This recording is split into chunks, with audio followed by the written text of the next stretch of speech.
ہمارے پیارے نبی حضور پاک صلی اللہ علیہ وسلم کا آخری خطبہ، جو صرف مسلمانوں کے لیے سننا ضروری نہیں بلکہ اسے اچھی طریقے سے یاد کر زندگی میں اتار لینا بھی بہت زیادہ ضروری ہے۔ میں نے اسے اپنی آواز کے ذریعے سے ریکارڈ کیا ہے تاکہ تمام مسلمان اسے سن کر محسوس کر سکیں۔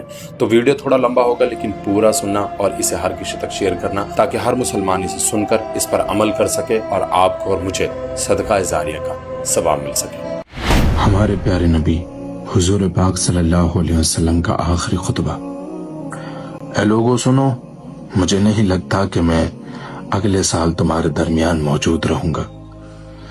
میری باتوں کو بہت غور سے سنو اور ان کو ان لوگوں تک پہنچاؤ جو یہاں نہیں پہنچ سکے۔ کسی کو تنگ نہ کرو، کسی کا نقصان نہ کرو تاکہ تم بھی محفوظ رہو۔ یاد رکھو تمہیں اللہ سے ملنا ہے اور اللہ تعالیٰ تم سے تمہارے اعمال کے بارے میں سوال کرے گا۔ اللہ نے سود کو ختم کر دیا ہے، اس لیے آج سے سارا سود ختم کر دو۔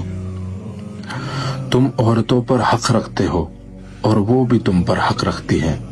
جب وہ اپنے حقوق پورا کر رہی ہیں تو تم بھی ان کی ساری ذمہ داریاں پوری کرو۔ عورتوں کے بارے میں نرمی کا رویہ اختیار کرو کیونکہ وہ تمہاری شریک حیات اور بے لوث خدمت گزار ہیں۔ ابھی زنا کے قریب مت جانا۔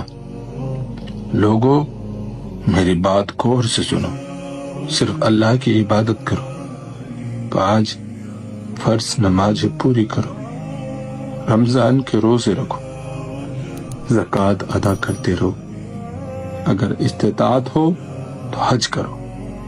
ہر مسلمان دوسرے مسلمان کا بھائی ہے۔ تم سب اللہ کی نظر میں برابر ہو، برتری صرف تقوی کی وجہ سے ہے۔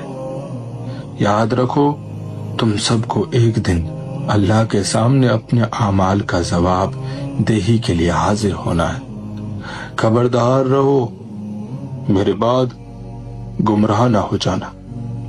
میں تمہارے لیے 2 چیزیں چھوڑ کر جا رہا ہوں، قرآن اور میری سنت۔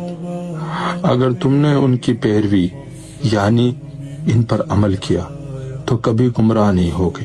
یاد رکھنا میرے بعد کوئی نبی نہیں آنے والا اور نہ ہی کوئی دین لایا جائے گا۔ میری باتیں اچھی طرح سمجھ لو۔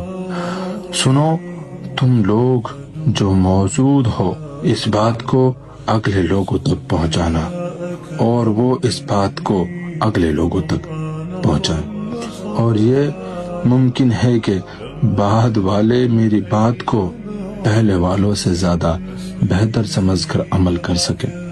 پھر آپ نے آسمان کی طرف اپنا مبارک چہرہ اٹھایا اور کہا، اے اللہ گواہ رہنا، میں نے تیرا پیغام تیرے بندوں تک پہنچا دی۔